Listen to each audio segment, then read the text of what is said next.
have not much time left, because that will be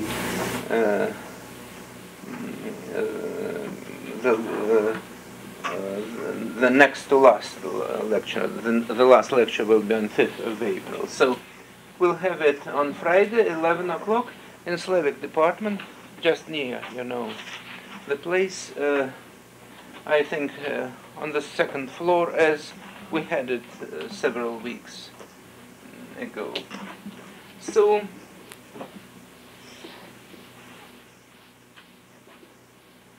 we'll continue. We discussed the problem of the time in the novel on the example of Master and Margaret by Bulgakov, and I will go on.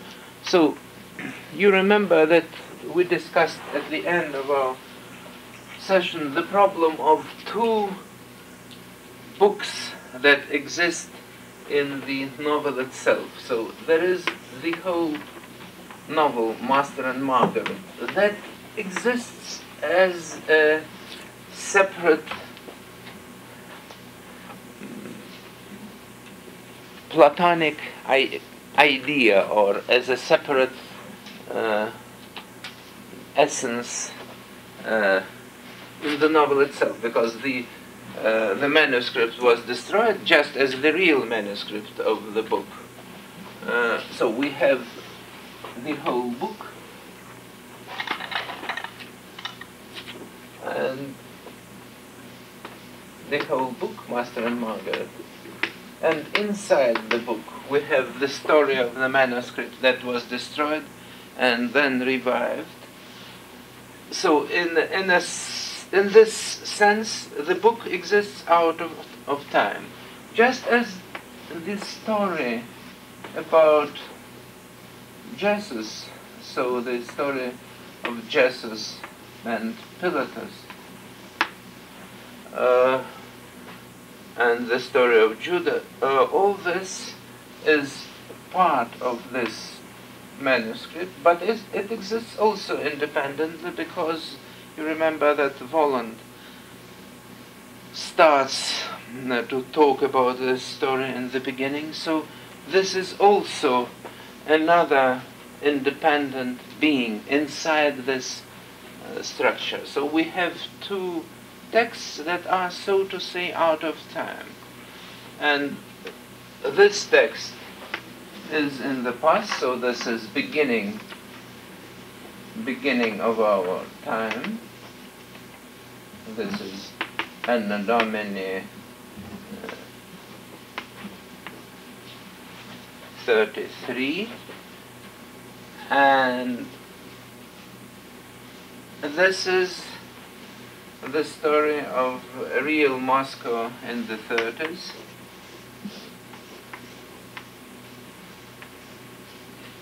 So there is difference of almost 2 millennia between these two parts of the novel, and Bulgakov is playing with this difference of time. To understand his technique, I think it is very interesting to compare the temporal structure of the novel with one of Bulgakov's plays, Ivan Vasilievich.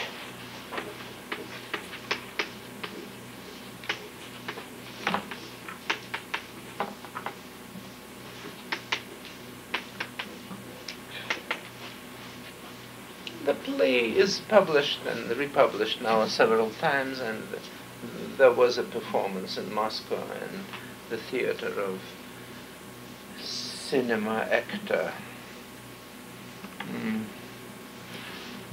The play is built on the pattern that was very popular in the European playwriting just in the 30s. I don't know whether Bulgakov knew about other plays that were built in the same way, but this play belongs to a certain type that was very popular at that time, in general in Europe, and partly also a little bit later also in Northern American literature.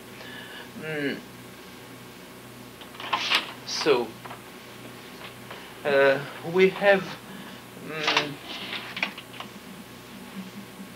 the beginning, in which we are again in Moscow in the time of Bulgakov and the time of the audience. And then with some device like time machine in Wells' novel, the action is shifted to the time of Ivan the Terrible. We have the same human beings, but in two different times. In the time of Ivan the Terrible and in our time. And of course this play with Ivan the Terrible was not accidental. At that time Ivan the Terrible was the usual analog to what was going on in the country, but the play is a comedy, so it was not considered to be a political satire, which partly maybe still it was, but in a very non-evident way. So Bulgakov succeeded in this play to play not only with the audience but with the censorship. So I will tell something about the background of the plays of this type. Several plays with the same time structure are written by famous English author Priestley. And Priestley is very interesting because he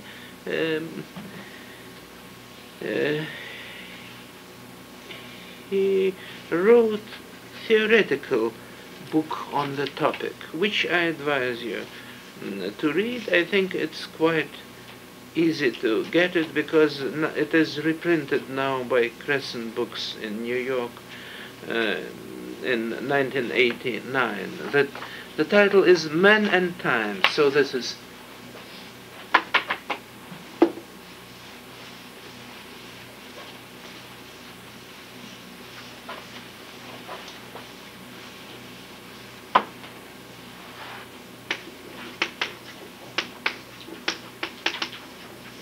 Priestley, Men and Time.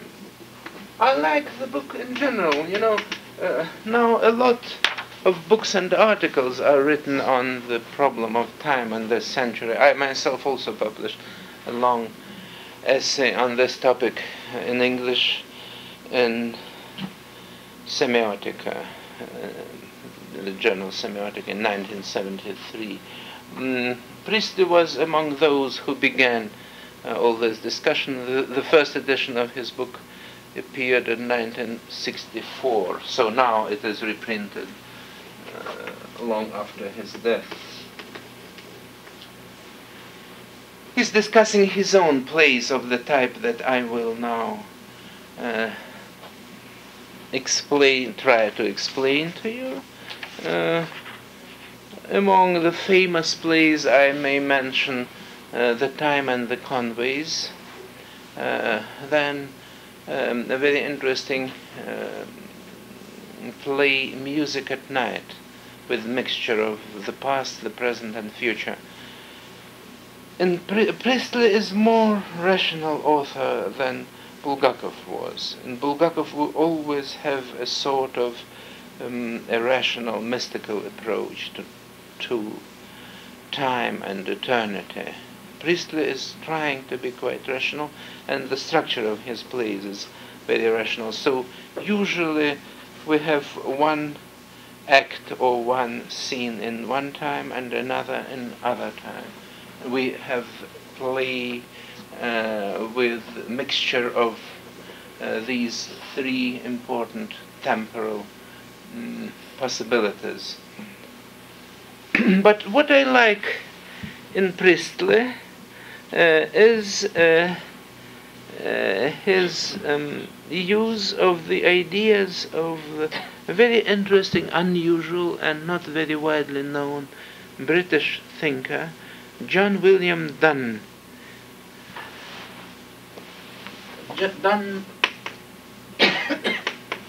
Dunn published several books on his theory of time, but if you read Priestley, you'll find a very long chapter on Dunn, so you may begin still with Priestley. Priestley's book is marvelously written. I like it very much because there are chapters on time in modern natural sciences, time in different periods of the life of the mankind, and time in literature and in modern art, including Priestley himself. So it's a kind of self-analysis, which is always very interesting.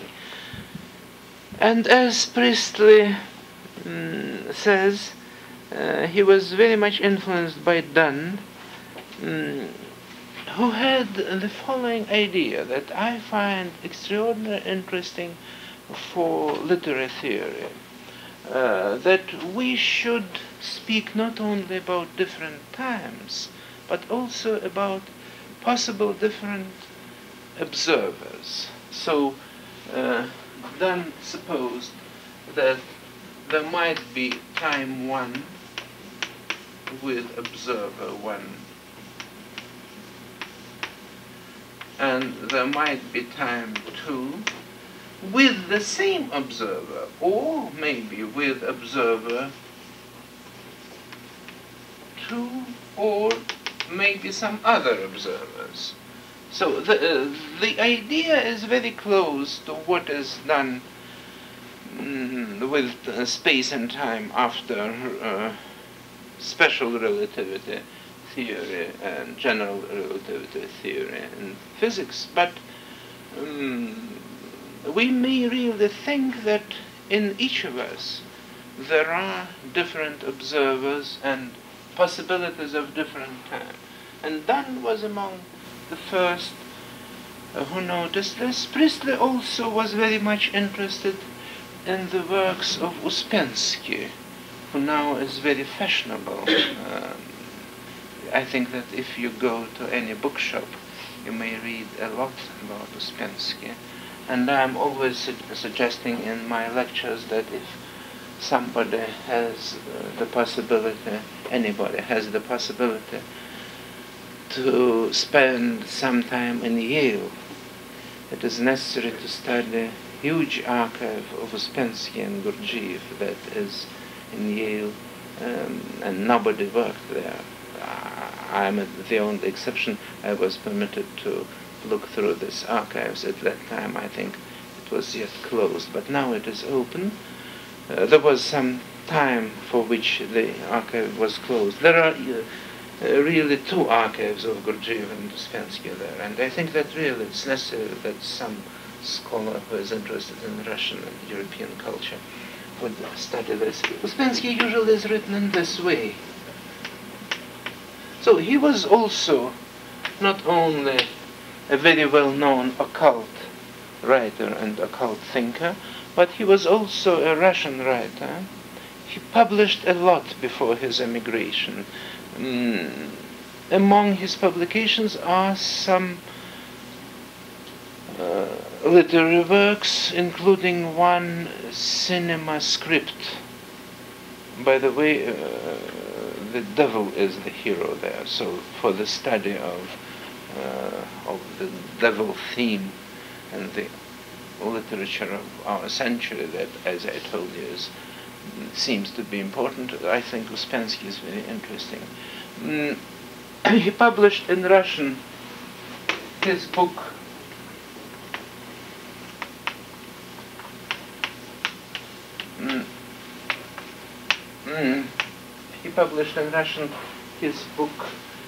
«Четвертое измерение», the fourth dimension, which is now known mainly through the English variant. And the main English publication of Ouspensky is The New Model of the Universe. The New Model of the Universe.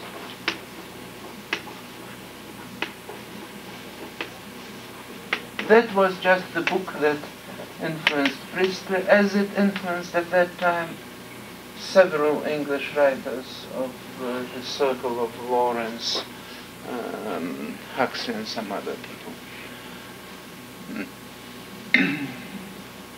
I will not speak now about Gurdjieff, because Gurdjieff was very interesting, but he was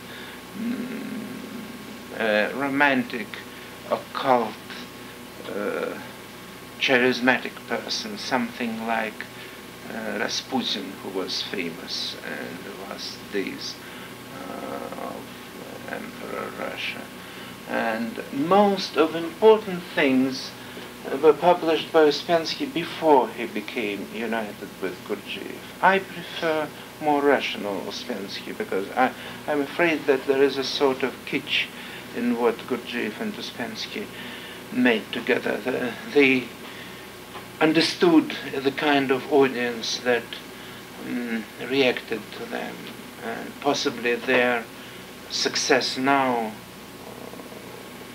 was created by them consciously. So I am not so sure about the late period, but in the beginning, just in the time when Ouspensky still was in Russia, I think that his ideas were very interesting. He was trying to apply some general notions of modern physical science to the understanding of man, and to study of some problems of reflection of time in literature. So, if you are interested in all this, I would strongly advise you to read Priestley, and maybe to look at some works of Ouspensky in Russian, if you find them, or in English. And also to look at least through 2 books of Donne. So what is the main problem, as it was formulated by Donne and developed also by Priestley and others? The main problem is that time is always connected with some subjective appraisal of time, with our own understanding of what time is. In linguistics, we usually use now the model that is connected with the idea of famous Danish linguist Otto Jespersen, the best linguist who studied English.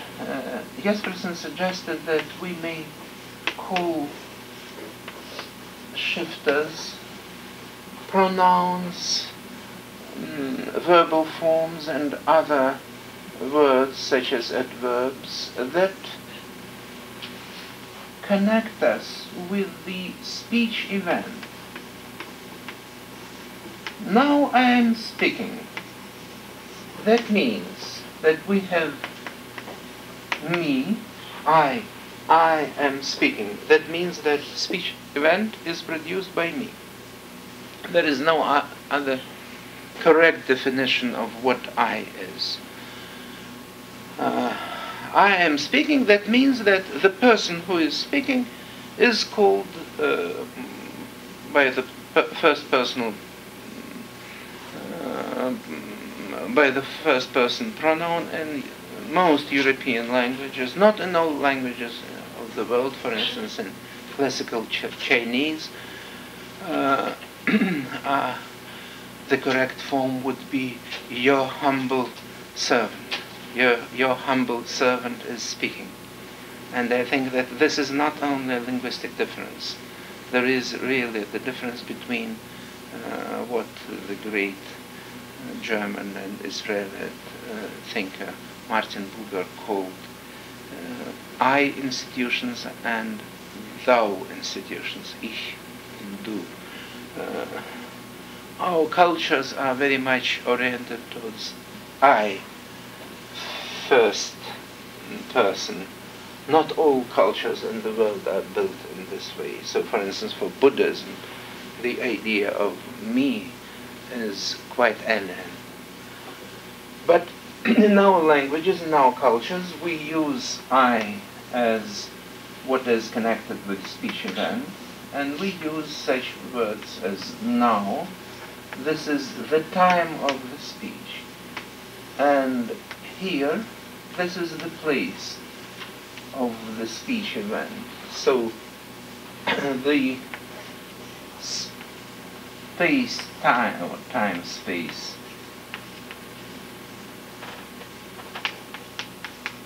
time-space, or what is called now chronotopos,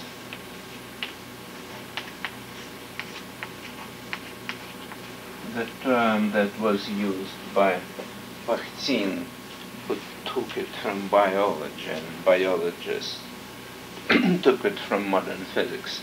So chronotopos, or time-space, is defined by the speech event. I am speaking now, and I am speaking here. The person, the linguist and literary scholar who investigated this problem profoundly was famous Roman Jakobson. I like particularly his late work on German poet Hölderlin.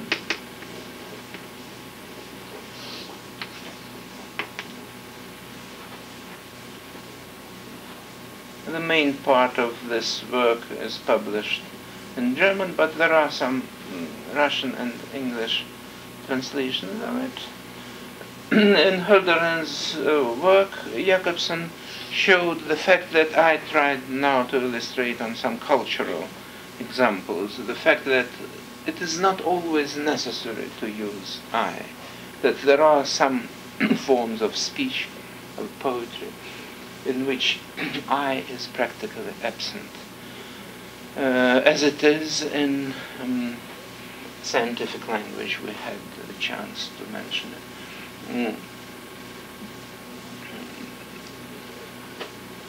Scientific sentences usually are built without I and without time-space restrictions, because we suppose that general truths are valid for all times. So the usual time, our time, is connected with observer 1, who is either speaking or observing some speech event, and we have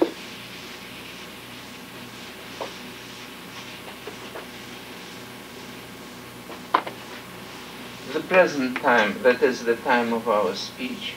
We have future, which is something before us. Again, only in cultures like European. You know, there are many cultures in which it is supposed that future is behind us. So the usual gesture to express future in Polynesian culture or native cultures was the gesture that points backwards. But in cultures that we represent, it is supposed that we still will live in the future, and not that we experience future as if everything is planned before, so also what would happen with us had been planned before. So in this way our future is in the past, as some modern poets also believe. So we have future, which does not correspond to the past. The main thing is that we have this difference, that past is definitely finished. Future is somewhere not in the past and not in the present, maybe only as modal potentiality, as possibility, but still it exists somewhere, as these Platonic ideas about which I was speaking. And then we have the past. And so for the observer who is observing only the speech event, really things are like this.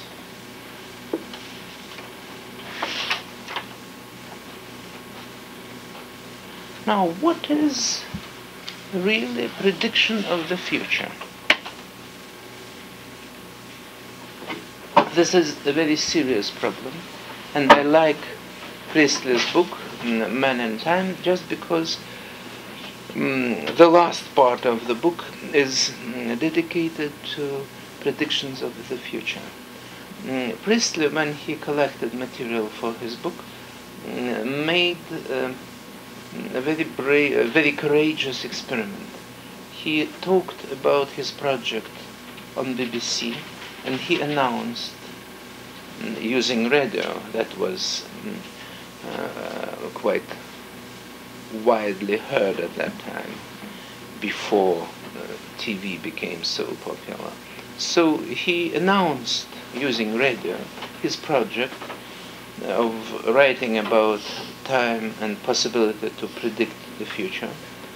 And he had in mind mostly dreams that predicted the future, because he had a collection of his own dreams predicting his future. And he got enormous number of letters from all corners of England about real predictions of the future that some persons experienced. He asked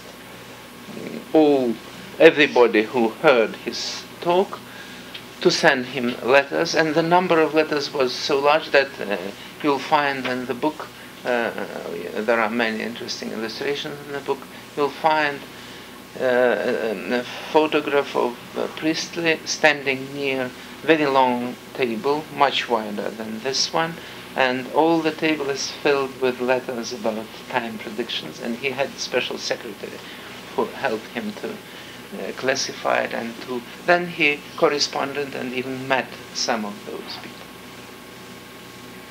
I'm very much interested in the problem because also of some personal experience, and because of some important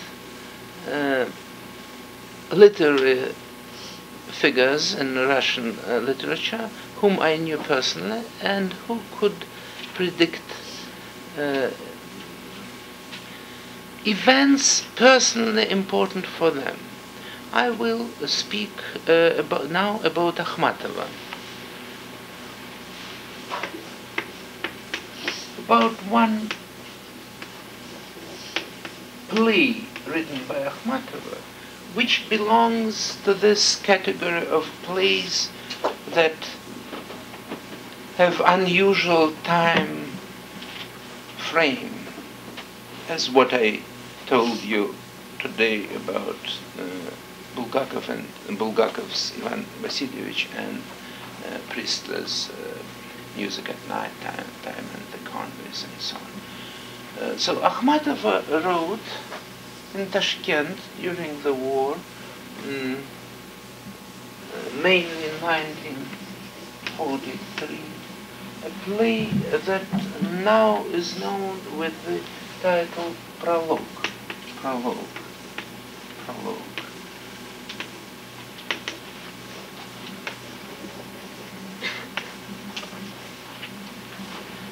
The play perished under the circumstances that I will describe. Then Akhmatova tried to reconstruct it, and she read to some of her friends and acquaintances some parts of the reconstructed text, but still we didn't know the whole text, and now, quite recently, the text was published in Искусство Leningrada, a new magazine, and we may really understand what the play was about. Although it was not reconstructed in a full form, still we know some recollections of Nadezhda Mandelstam, of Ranevskoy, of people to whom Akhmatova read the play. The play, as Akhmatova told me, was connected with a stain on the wall. You know, there is Akhmatova's poem «Когда б вы знали, из какого ссора», about the trash that is necessary for a poet to write, to start writing a poem.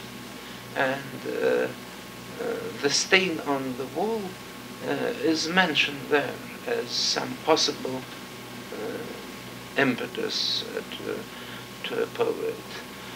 And that was her real experience.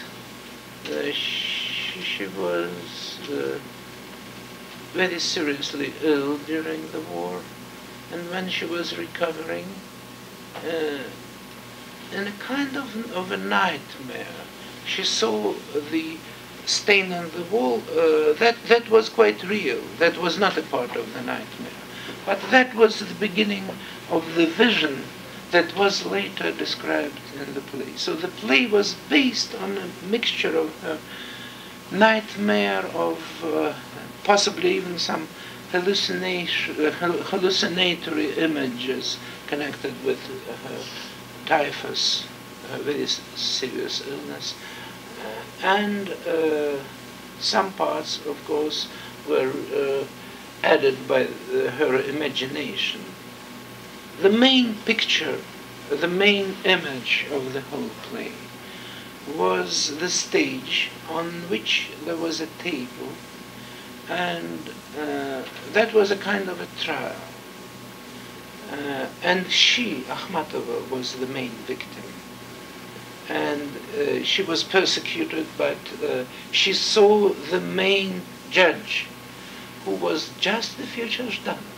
So she saw the whole story about this постановление Центрального комитета о журналах «Звезда» и «Ленинград», the special decree of the Central Committee of Communist Party, aimed against two Leningrad journals in which Akhmatova was published in the last years of the war, in Second World War.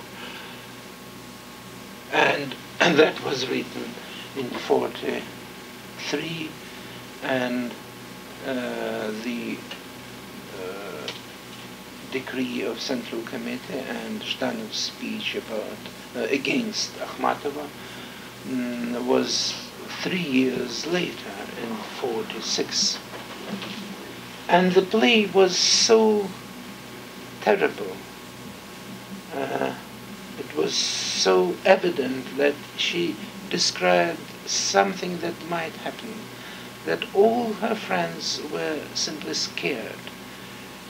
And they were very much afraid, because they supposed that if the manuscript were if the manuscript pages were found at Akhmatova's house and nobody knew, everybody lived with constant fear of arrests and search and so on. So if the manuscript is found, then it would be enough really to persecute her as a criminal. And so her friends insisted, and she became afraid herself, and she burned the play. So this is the second important case that we know in modern Russian literature. The first was with Bulgakov, and the second Akhmatova. And as Bulgakov tried to reconstruct it immediately, so Akhmatova tried to reconstruct it not immediately, but when the fears of herself and of her friends were disappearing after Stalin's death. So she really predicted her future. Now, in the text that she reconstructed, she talks about real Zhdanov. Of course, she did not know that the name of the main persecutor would be Zhdanov. That was added when she reconstructed the text. There is some play on the prediction of Zhdanov. Zhdanov ждет тебя. Zhdanov is waiting for you. So in the future, Zhdanov is waiting for you. As Zhdanov and ждать, to wait in Russian, can be connected etymologically. So, of course, she did not predict the exact person, but she predicted the whole situation. Once I had a talk with Akhmatova on this subject. She was a guest in our house. My friend and co-author Vladimir Nikolaevich Toporov was present, and now he published, I think, in the last issue of the Amsterdam journal, Russian Literature, Toporov published a very long article on the Akhmatova and history. In general, this is very interesting, but also very interesting are some recollections of Toporov that add to my also published now memories of just of this evening. Akhmatova was telling to us about her real possibilities to predict the future. If you read Priestley, then have this in mind, that this is very important addition to a collection of similar facts that Priestley published long ago. She told us that she understood that she had this possibility for the first time when she was quite young, approximately 16 years old. And she was in the family estate of her aunts, somewhere in the south of Russia, southern Russia, according to the terms, language of that time. Now, this is some part of Ukraine. You remember her early poem, «А мы живем как при Екатерине», we live as if in the times of Catherine the Great. She lived there with her aunts, who were old estate owners, старосветские помещицы, and they were talking, gossiping one evening, and she was tired, and she told us that that was her usual state, as she understood later, that usually when that possibility to predict came to her, usually she felt quite uncomfortable, as if she was losing her consciousness. The feeling of not controlled mind, and the speech was not controlled. And in this state, suddenly she spoke in spite of her will. The gossip, the talk of old ladies was about a young neighbor, a girl, who was very beautiful, and there were many young men who asked her to become the bride of some of them, and she really had tremendous success. Everything was so marvelous in her life. And suddenly Akhmatova told them, well, in half a year she will come to Nice, and she would die of tuberculosis. And that happened. And nobody knew at that time that it might happen. No doctors. So Akhmatova really knew nothing. She simply knew the girl. And that was enough. And Toporov, in his article that you may find in Russian Literature, gives another examples that she told us about at that evening. So really that was her personal possibility, something like Cassandra's in Greek mythology and literature. I think that she was just this human type. And such human types in general exist. And there is some modern recent literature on the topic. One book on this topic seemed extraordinarily interesting and important to Roman Jakobson. I even once got a telegram from him asking me to send him immediately this book by urgent mail because he needed it immediately. This is the book of two of our scholars, Bragina and Dobrakhotova, who studied such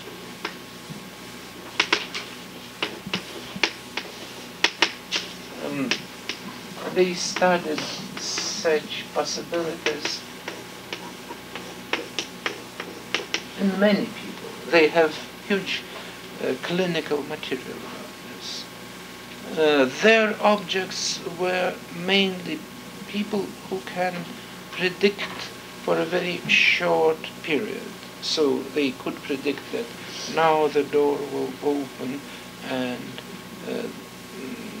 some concrete person would enter, and really that happens. Or you may hear the telephone, you say, "Hello, Peter," and really Peter is there. This possibility is really quite interesting. It is not as amazing as long-distance predictions. And I was discussing these problems with some of specialists in physics. They are very much interested now in this because they think that modern continuation of Einstein's theories make it more possible to try to give quite realistic physical explanation to short distance predictions. It's still very difficult to understand what really long distance predictions, prophecies are. I think that from this point of view, what we find in Greek tragedy can be reinterpreted in modern terms. And from this point of view, I think that for specialists in Greek literature and in Greek mythology, very important is the work by American neuropsychologist James. The title of the book is extraordinarily long, and I am notorious for my possibility to change any title, even if it is short. There is a long publication in Русская мысль.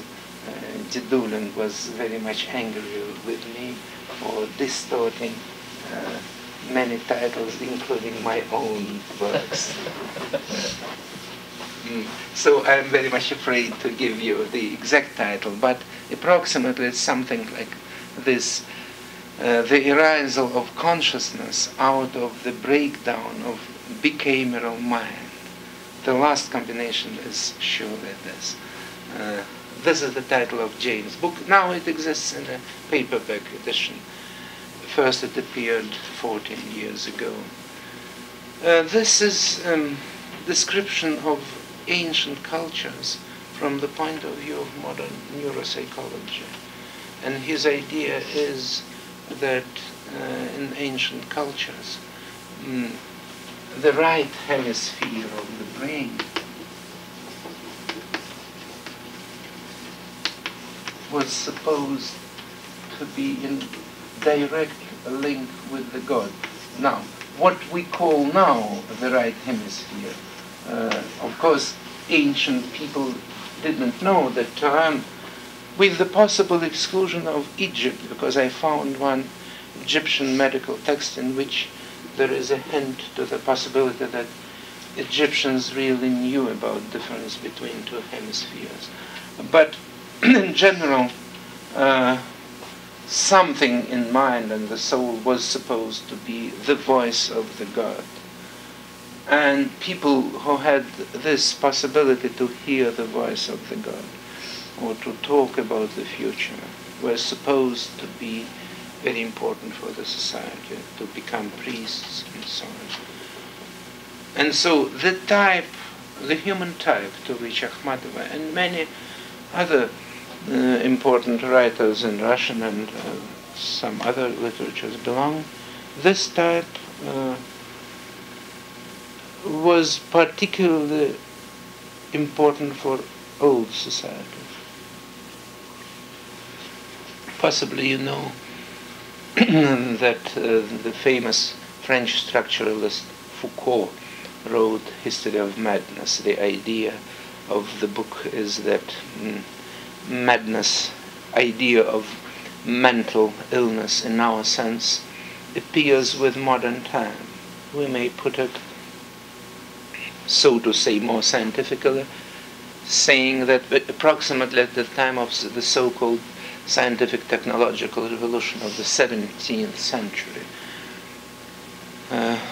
the priority of rational thinking, of reason, was established, and everything that was not reason was considered to be mental illness. From that time on, the importance of people who can make prophecy, who can predict, who can talk as if the God is speaking through them, the importance of such people is diminishing. Russian literature maybe is interesting in the way that people of this type still remain very important, not as religious persons as in ancient times, not as priests as in the ancient Orient, but as writers. To such people belonged Dostoevsky, and I think that many of the self-analysis of Dostoevsky are very interesting to compare them to what James is speaking about, because of course Dostoevsky belonged to this specific type of people. Dostoevsky himself was analyzing this problem on the example of the founder of the Muslim faith, Muhammad. You know that Muhammad, just as Dostoevsky himself was ill, his illness was epilepsy, and so this was, we may say it definitely, the kind of epilepsy described just in this book by Bragina and Dobrokhotova, that is epilepsy with the right hemisphere zone being damaged. In that case, a person has sound and visual hallucinatory images. You remember that Dostoevsky describes his imaginary sound images that were connected with his fits of epilepsy. So I think that this problem is very important for understanding of personal life of certain authors, of personal creative sources of their production. But it is also very important for understanding the problem of time. Let us return to the problem of prophecy. I was talking about personal prophecies about the future of a given person, of some of your acquaintances, this young girl in Akhmatov's case, or your own life, your own fate, as in case of Akhmatov's play. But it is possible to make more general prophesying. I was studying this problem on the example of Vladimir Ivanov. I published most of my materials, but in addition, that is not very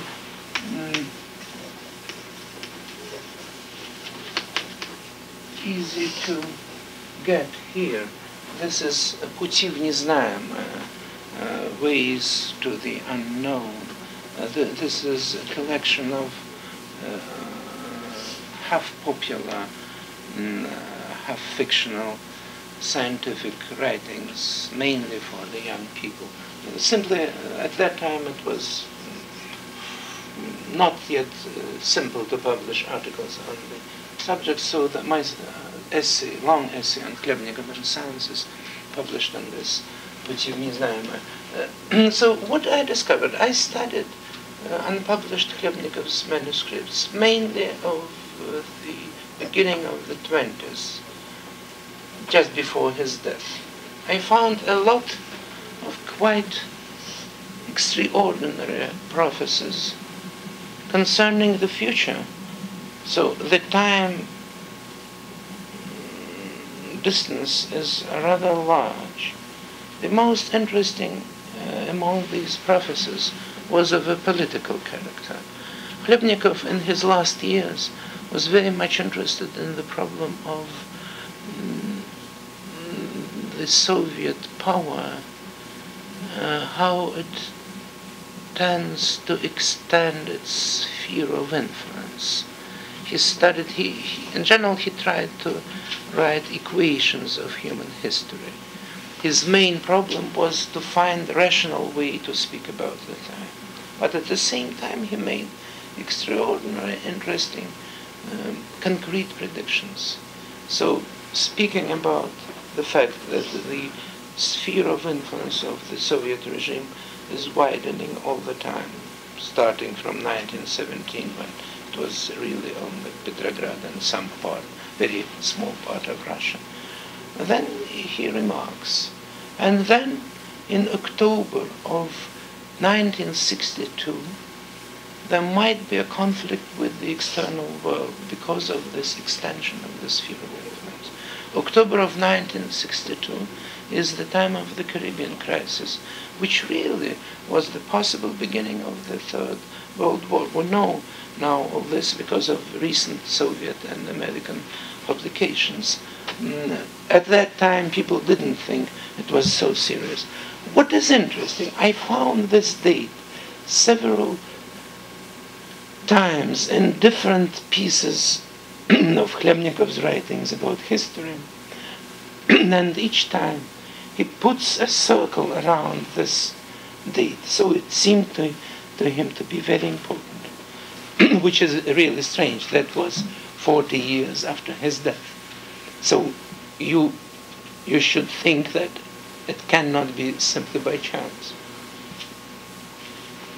This is a problem a little bit like the problem of Nostradamus, that Goethe was very much interested in Nostradamus, who wrote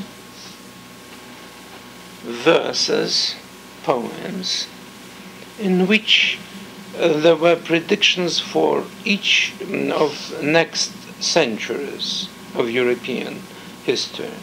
But Nostradamus, I read the whole book, and Nostradamus used in classical Greek and Roman terms.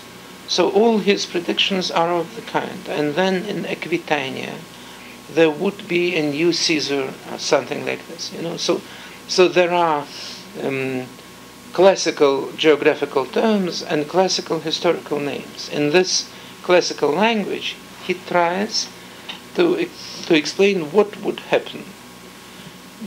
Chlebnikov used another scheme. He was a man of modern time, and he had mathematical training.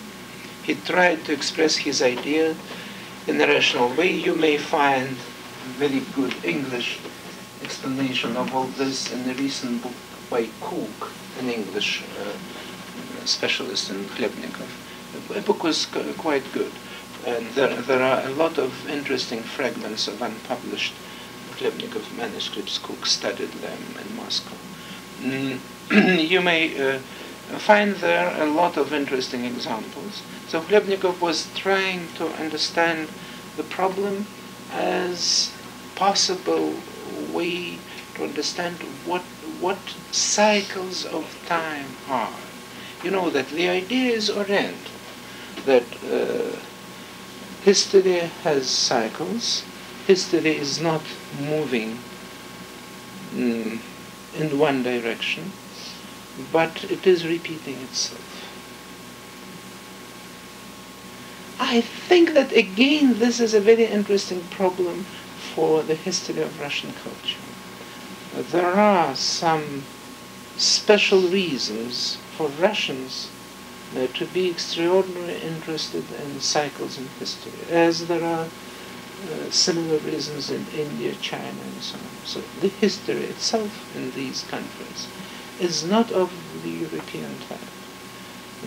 The European history seems to be more like development, something like what Darwin would call evolutionary movement. But you remember that brilliant idea of Chadaev. Chadaev was an author of Pushkin's time, close friend of Pushkin, who just to speak about Foucault and the history of madness, was officially declared a madman.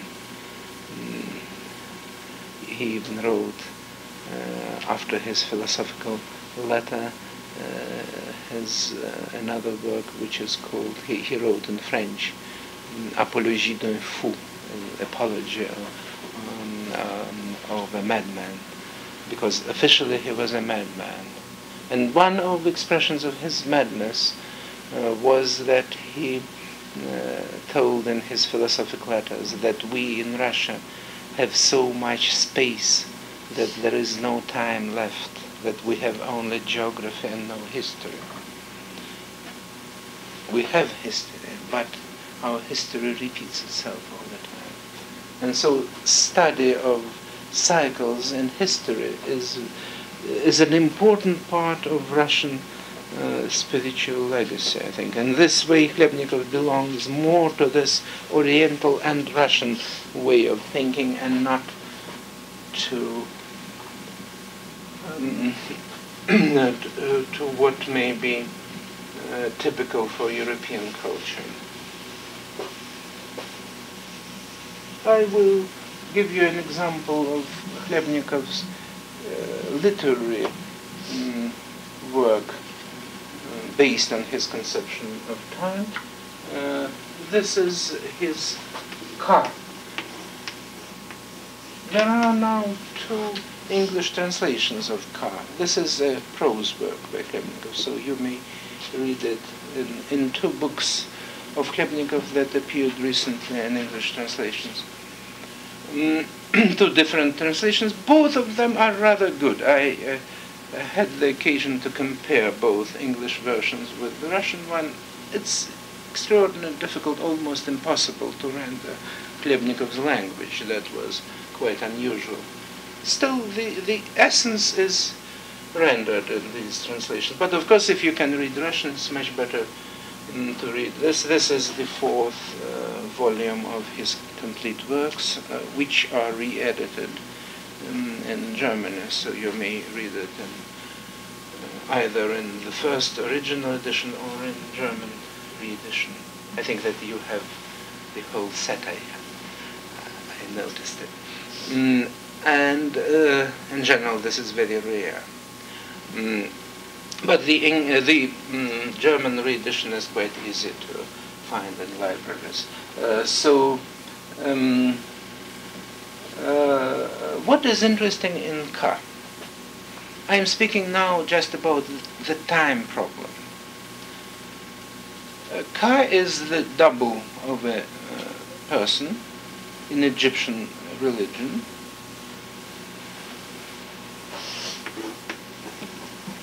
So when a pharaoh dies, there is his Ka that still is in the eternity as his double, his representation for the eternity. This is the idea that is developed in the so-called texts of pyramids. And I don't understand why Khlebnikov understood Egypt so well. It's amazing. But still, really, if you compare the story with what now is written in special literature in Egypt, you'll find that Khlebnikov really understood the whole Egyptian conception very well. And so his car is going through the time, as really that was Egyptian conception. And so Hlyebnikov begins his story with remark, "У меня был car, I had a car, a double." And then his car is meeting with cars, with doubles of another people, such as, for instance, Indian Emperor Ashoka and the famous Echnaten or Achnaten. Now we write this Egyptian name as Echneyot. Excuse me, I will write in this modern way. Echneyot, which is Achnaten. You know that in general we know only consonants, so it is written Hun, Hun, Hun, and so we add all other vowels because of later Coptic tradition. So really we know that there are some names of the type Hunatana. That was the founder of the solar religion, with whom Hlyebnikov identified himself. So really we made in the past because once he wrote in one of his notes,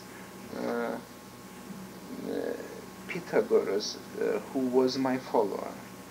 So to him, time relations between important figures were a little bit reversed. I think that we should make a break, but let us make it very short, because otherwise I will be in a hurry. So let us have a rest for 5 minutes.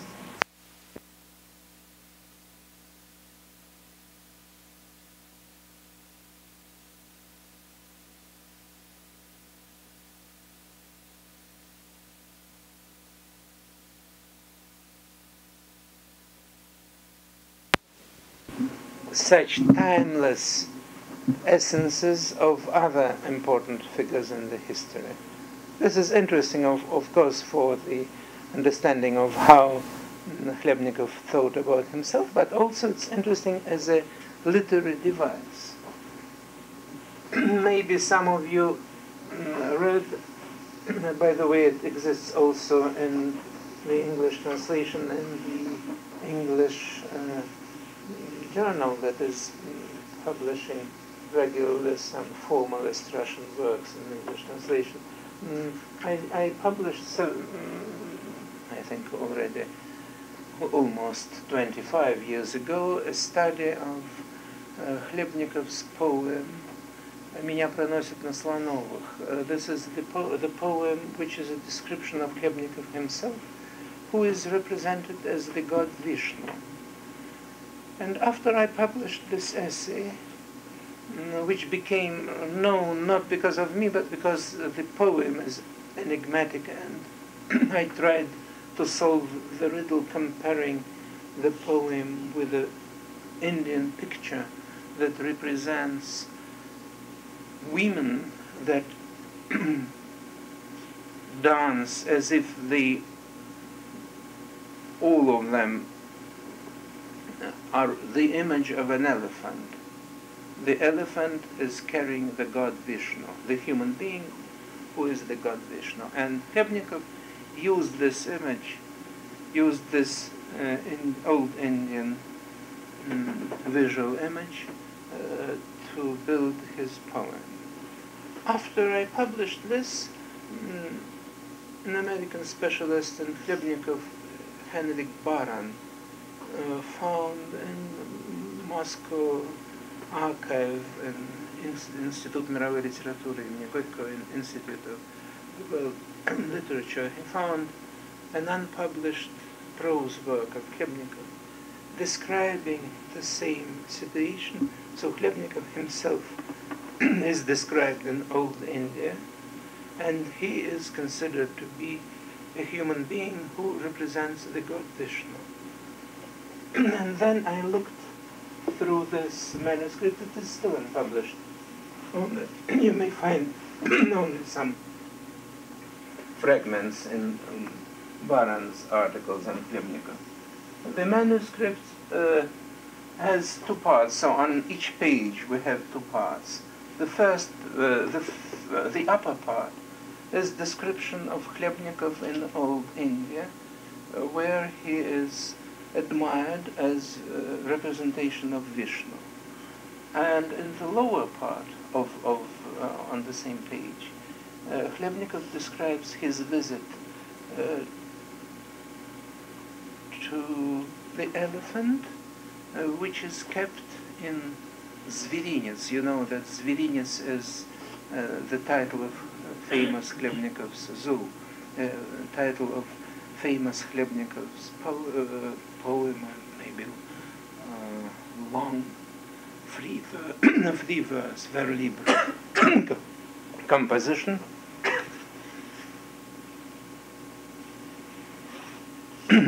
And we have here again this difference in time. So we have Old India, and we have present. And in the present, there is real elephant in a real place in St. Petersburg that is also described in Khlebnikov's poem about this zoo.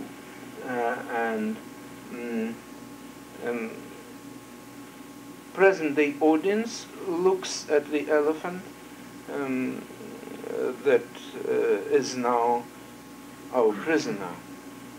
And here the elephant is not real.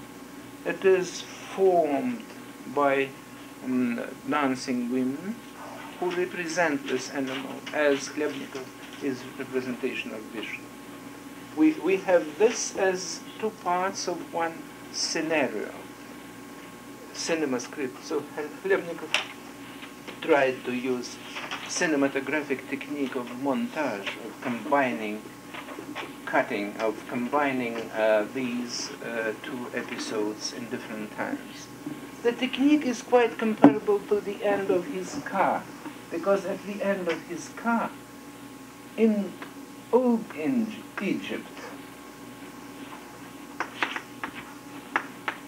Akhenaten, this reformer, pharaoh, is killed. He is murdered by the priest and he dies.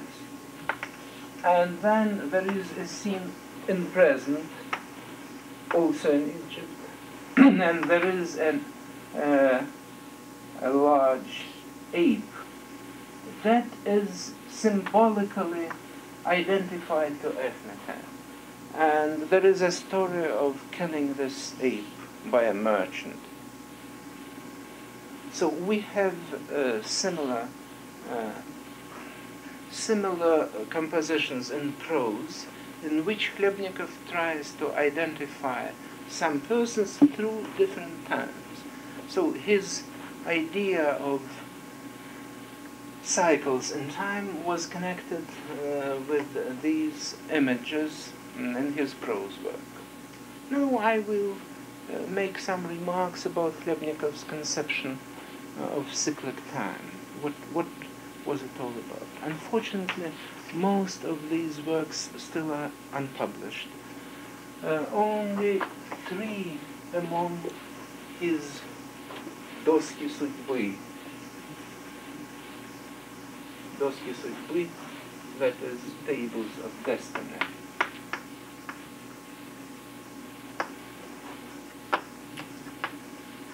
Tables of Destiny, Doski Судьбы.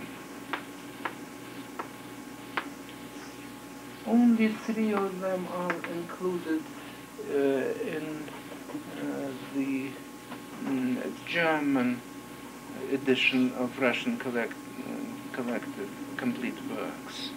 In the last additional volume, in which publications not included into complete works in the first edition are edited. So you may find these. And some fragments are translated also in recent English editions of Chlebnikov in English. But all in all, there are 7 tables of destiny. They are prepared for publication, so it's quite possible to print them now.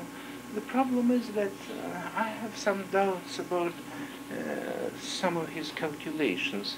He was very much interested in calculations, and he liked very much to make very complicated mathematical operations with very long numbers, and I'm not quite sure that he was always correct. So one should try to repeat all these calculations, which even with the use of computers will take some time. So his ideas was that he found the way to describe time intervals between comparable or similar events in the history of the mankind. He began this work after the Russian-Japanese War in the beginning of the 20th century.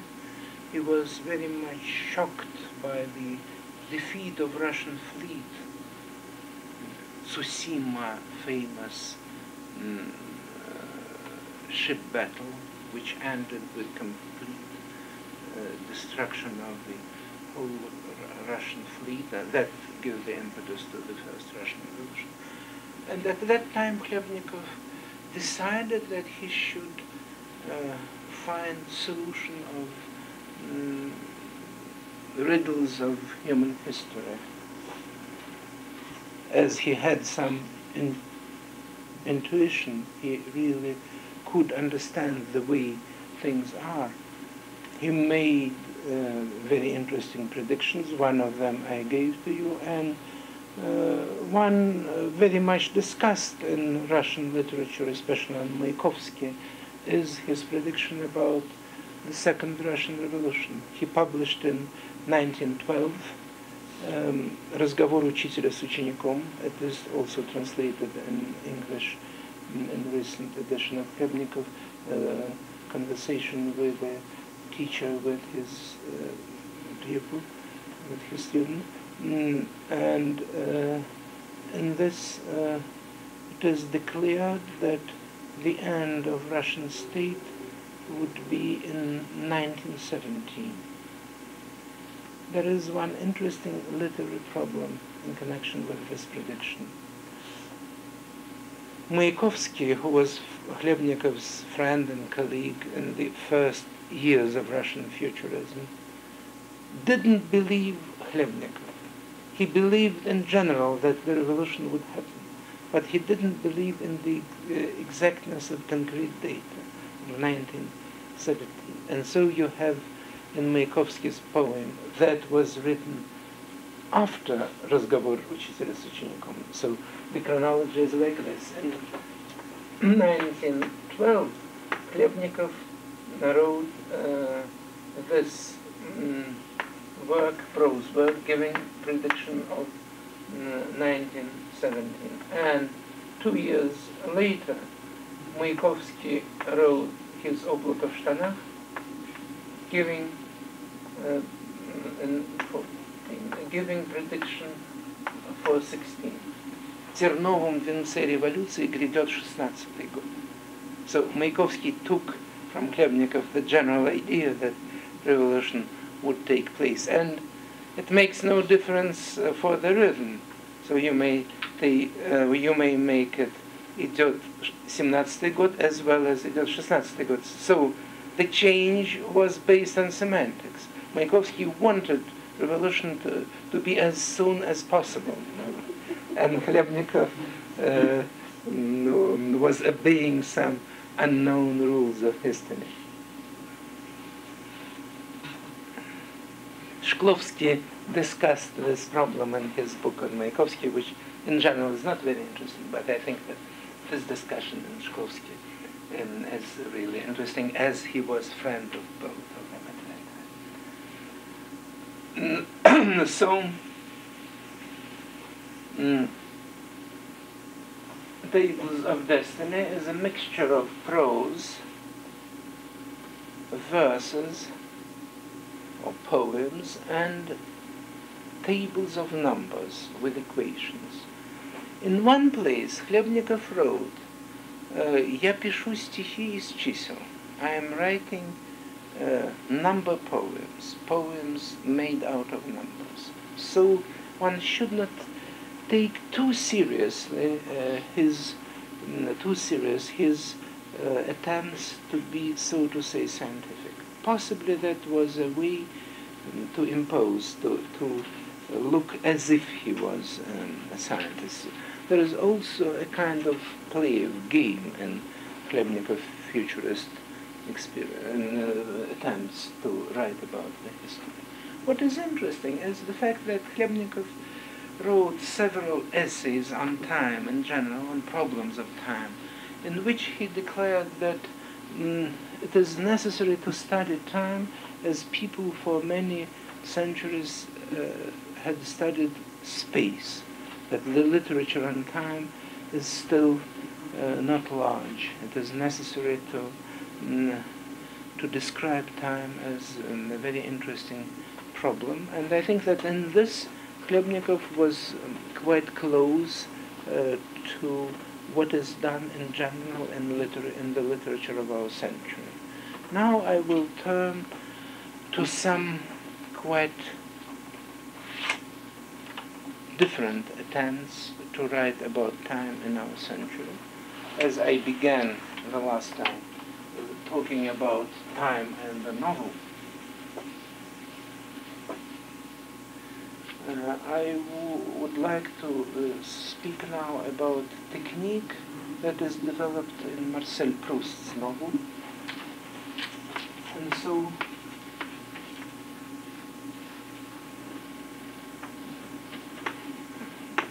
I will speak most of all about problems of time and memory. So Proust's series, because it is not one novel but a series, which is called one novel. Proust's series is called In Search of the Lost Time, and the last part is Le Temps Retrouvé, the time found. So he tries to understand what is the personal meaning of time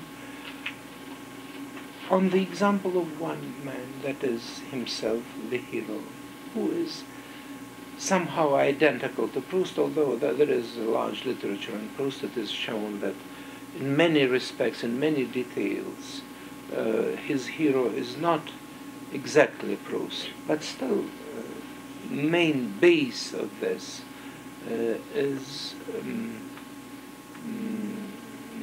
Proust's own experience. So what can be found in our memory? How can we reconstruct the earlier time of our life?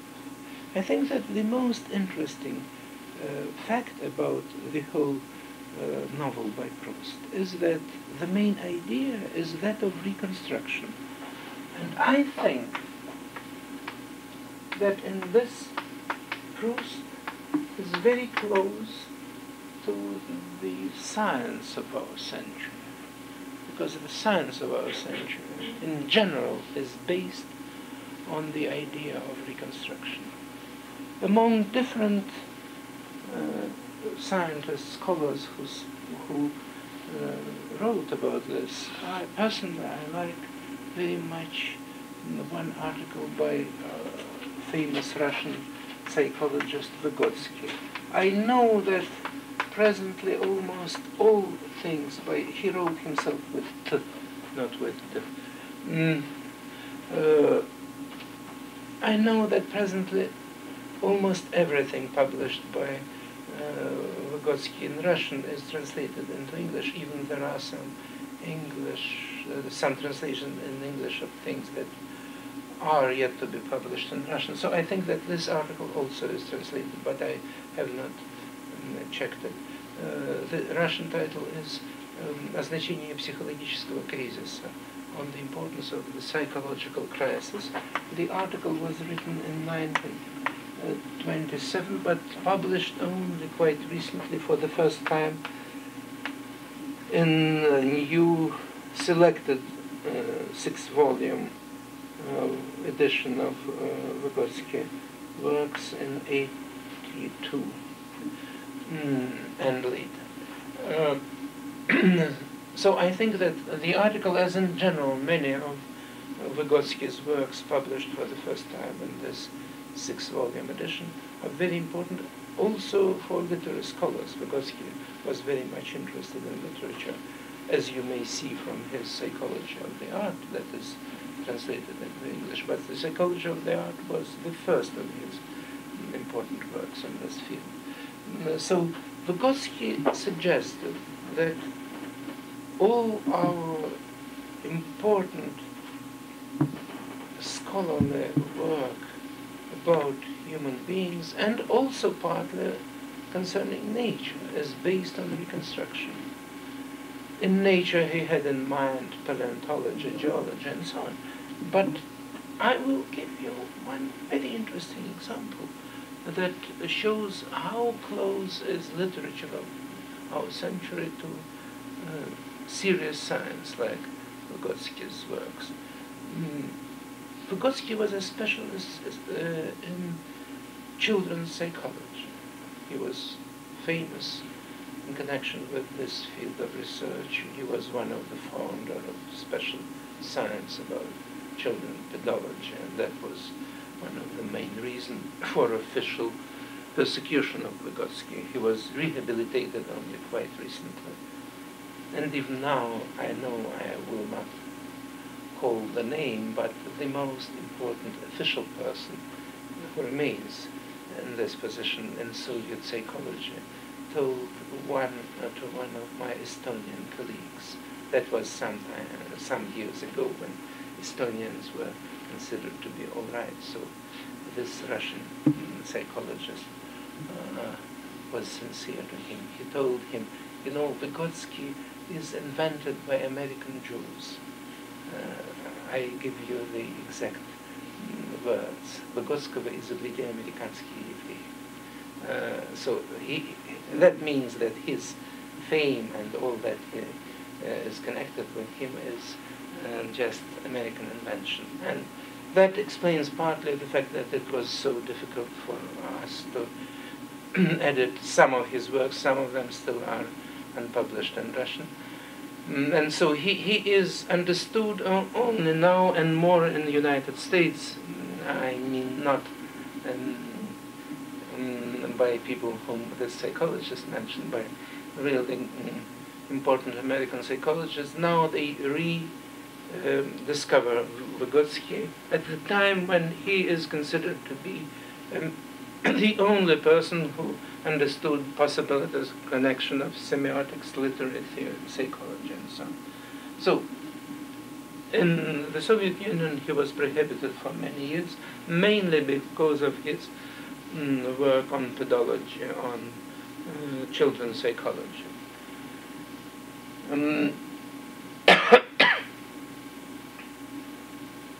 He asks in one of his articles, what are we doing when we speak about psychology of a child, of our own psychology when we were children, because we always understood children through ourselves. We can only reconstruct. We cannot do it by direct observation. There is no observer that can observe my own childhood. It is impossible. But my understanding of other children is based on my own childhood. This is the same problem as Freud had. Freud belonged to a more positivistic time. So Freud was not so much interested in methodology as Vygotsky was. Vygotsky, of course, as all psychologists of our time, was influenced by Freud, but he was trying to understand what is the method. The method is that of reconstruction. So we try to analyze our present-day condition, and then we go step by step backwards. I think that this is a remarkably important idea, because I will not speak much about this, but I think that in linguistics and in comparative literature, as I tried to show to you in our first talks, the idea of reconstruction is the main one. So we take the present day, let us say, genres, just to understand their development, and so we try to reconstruct what was the beginning of such and such genre. What was the prehistory?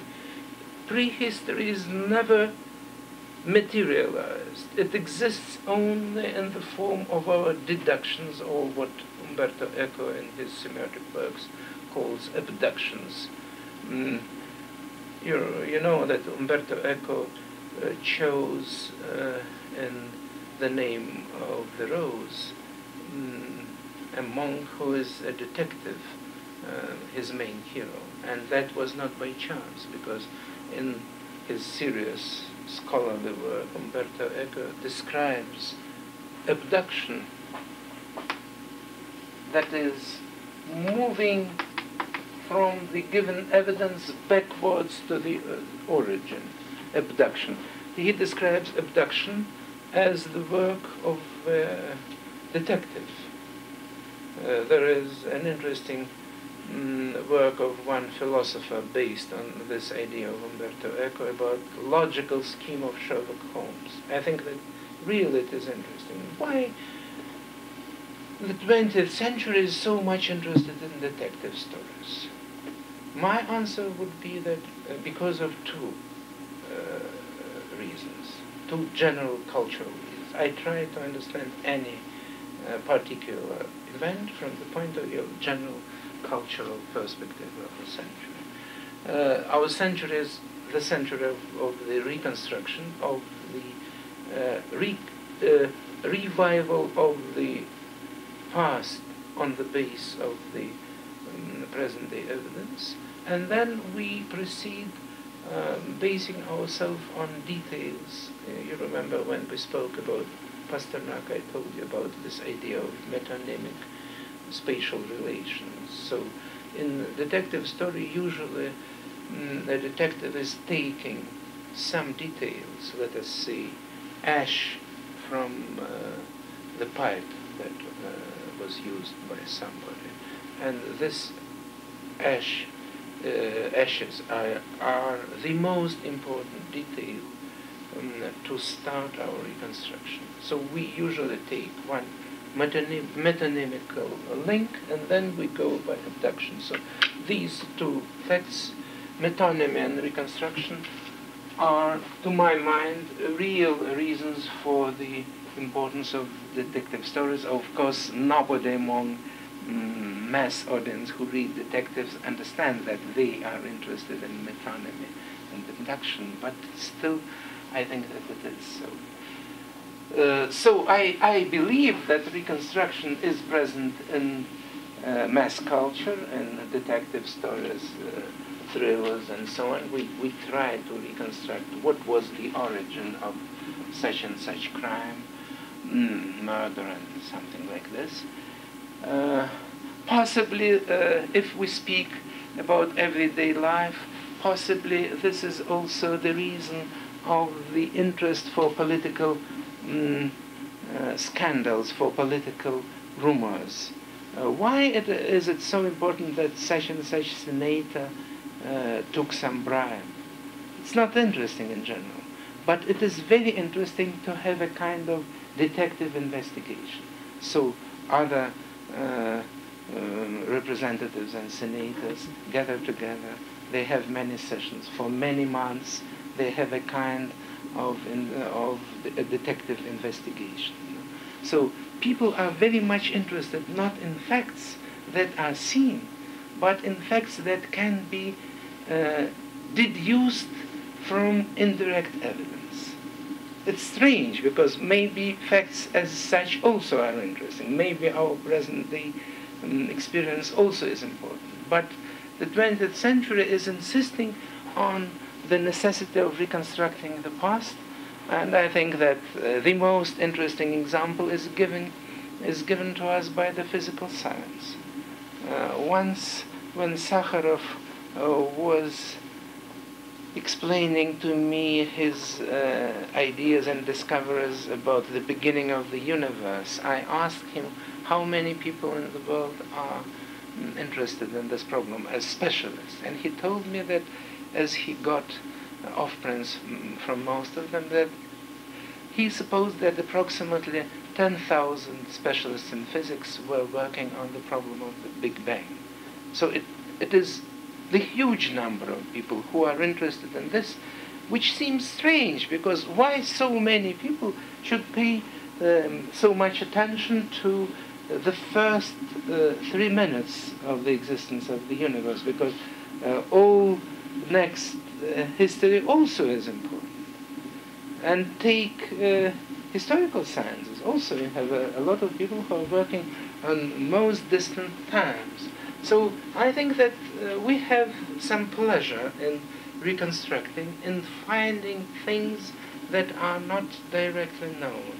If you speak in the table talk, if you speak about some acquaintances, it is not interesting to know just known facts about some person. But if you give some indirect evidence about possible dark sides of that person's biography, that would be extraordinarily interesting. So I'm not joking. I think that this is an interesting point in human psychology in general. But it is fully developed just in our century, and we may see it in modern novels. So what was the point of Marcel Proust's reconstruction? He began with his first impressions of the childhood. And you remember that, for instance, his taste feelings, his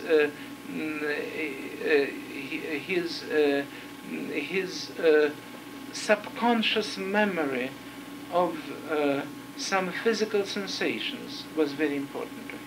He could reconstruct some minutes, some fragments of his past,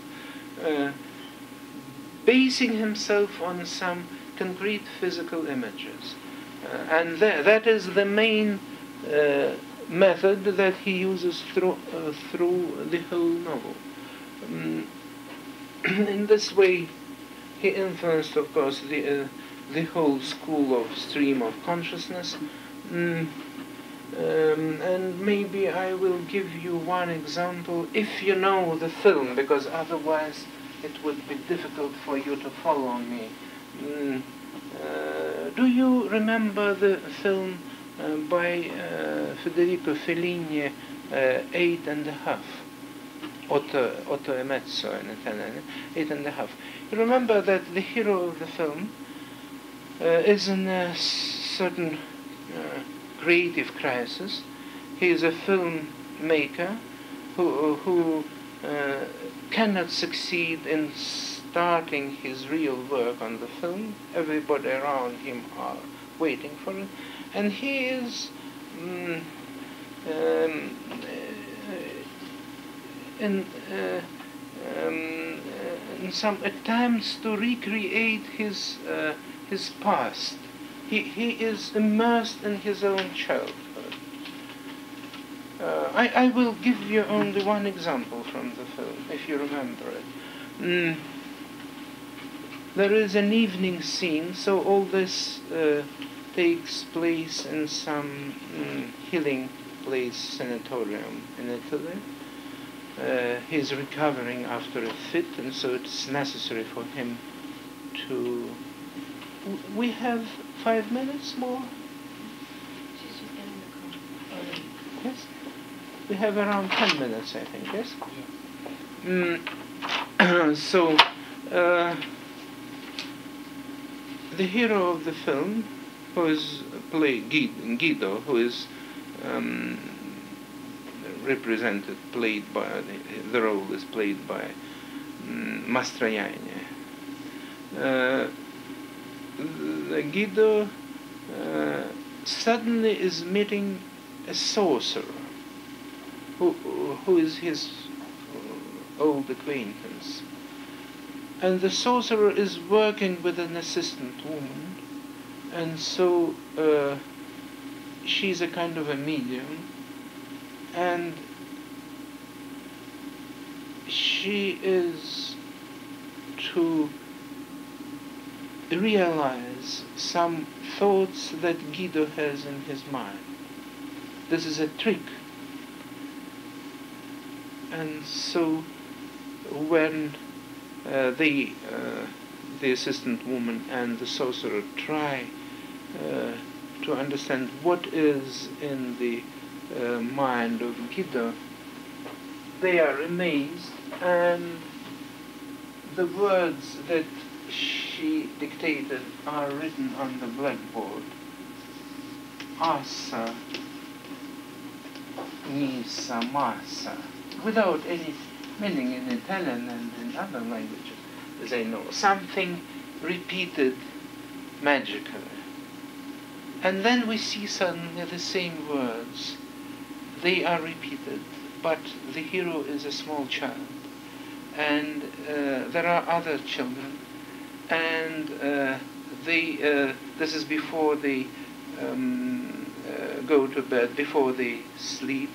And they are playing,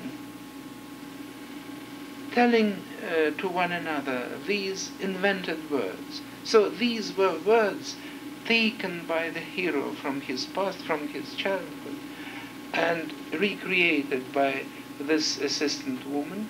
And then that was the method for the hero to go into his past, into his childhood. Just as the way Marcel Proust used physical impressions. And I have the idea that this verbal way of recreation of the past is very important for understanding so-called translational poetry. Again, I am speaking about Chlebnikov. Chlebnikov called this zaun. Zaun, za is trans and is ratio, reason. So zaun may be translated as translational language. Translational, that means not irrational, but going beyond to the other side.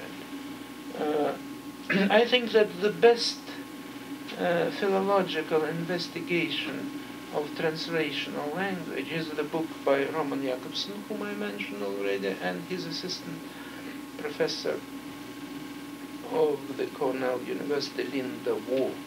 Jakobson and Waugh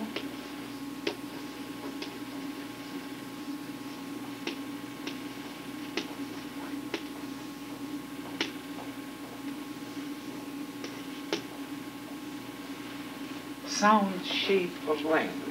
Sound shape of language. There are many editions now. There is a paperback edition.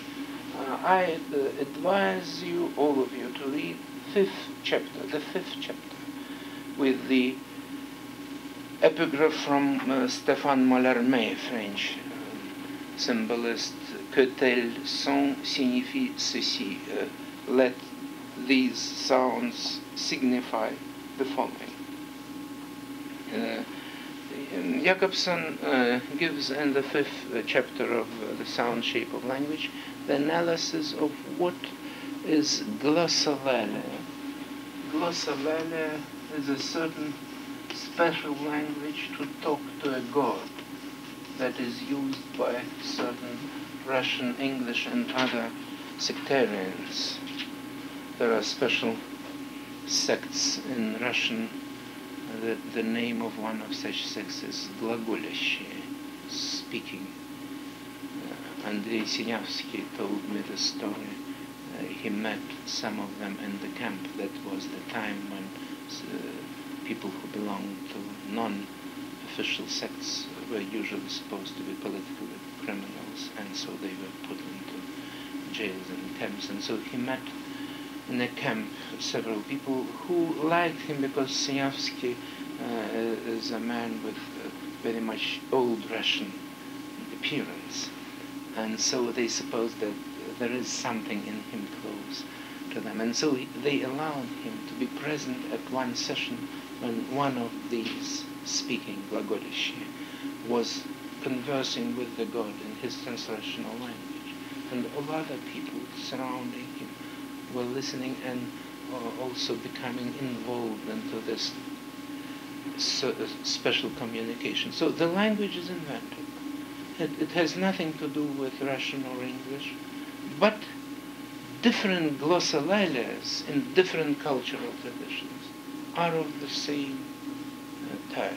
This is investigated by Roman Jakobson, and I think that what is really amazing is the fact that in translational language of the avant-garde poetry of our century, we find also these glossolalic elements.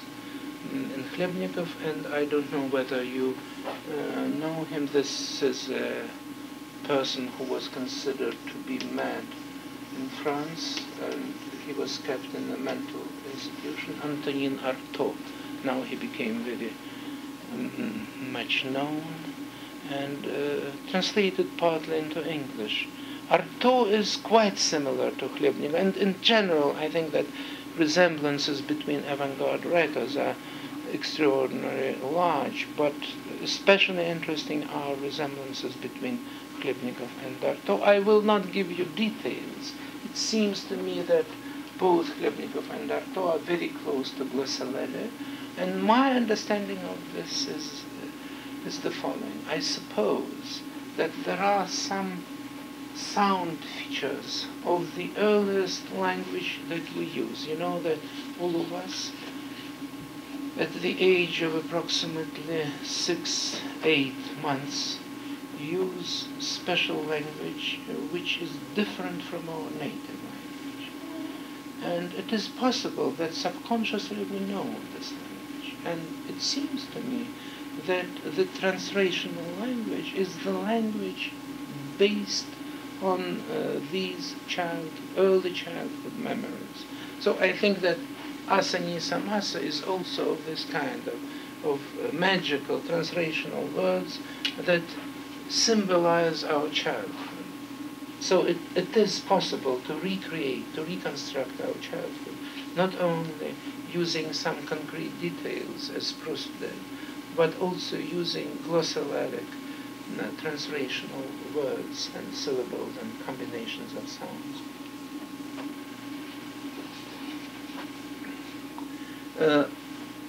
So I think that in the 20th century, really we have quite new forms of plays, novels, films that are based on new conception of time, on the possibility of moving across time, on reconstructing previous time,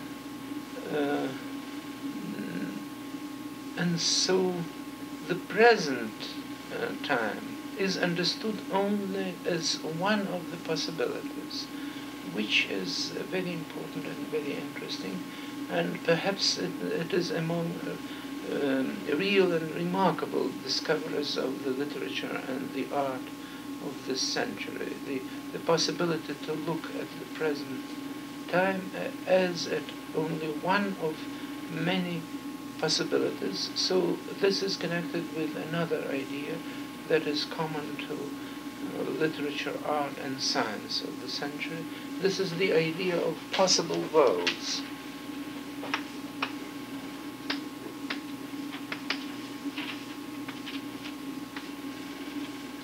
It is supposed that we live in one of the possible worlds, but in general there are many of them. And for each of the possible worlds there are so-called world lines, мировые линии. World lines, that is, each of us as a human being, starting from our birth until the death, and possibly after that, each of us has a special world line, that is, sequence of events in this world. But there are other worlds in which there are other possible lines. And this is connected with the problem of the other existences that now becomes very important for physical science. But it was investigated in the literature and the art of the century.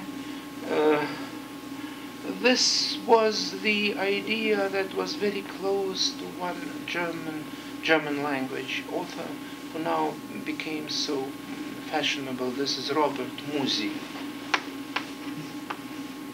who spoke about Möglichkeiten, possibilities.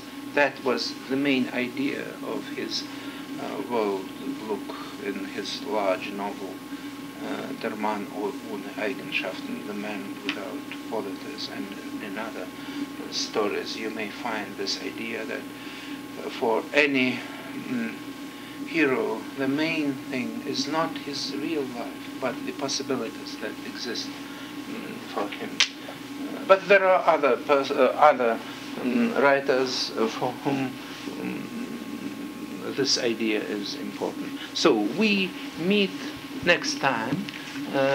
We'll have 2 more lectures. So if you have some questions to me, please be ready to discuss with me next time, not to postpone it to our last session. So 11 o'clock next Friday, Professor Barnes will get us through the locked door of the Slavic department. So if the door is locked, please wait for some minutes. Professor Barnes will come to let you in around 11 o'clock.